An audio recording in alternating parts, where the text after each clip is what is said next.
కాకతీయుల కళావైభవం, రుద్రమదేవి పరాక్రమాన్ని తెలియజేస్తూ ప్రముఖ నాట్య గురువు పద్మశ్రీ డాక్టర్ పద్మజారెడ్డి రవీంద్ర భారతిలో కాకతీయం పార్ట్ 3 నృత్య రూపకాన్ని ప్రదర్శించారు.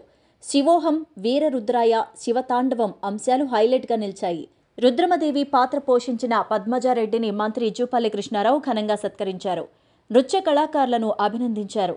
కాకతీయుల చరిత్ర గొప్పదని యునెస్కో గుర్తింపు పొందిన రామప్ప గుడితో పాటు అనేక దేవాలయాలు, చెరువులు నిర్మించారని గుర్తు చేశారు.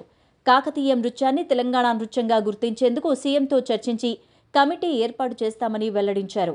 CM OSD Vemula Srinivasulu, ICCR మాజీ డైరెక్టర్ జనరల్ రాజశేఖర్, కళాపత్రిక సంపాదకులు డాక్టర్ మహమ్మద్ రఫీ, జి శ్రీనివాసరెడ్డి పాల్గొన్నారు.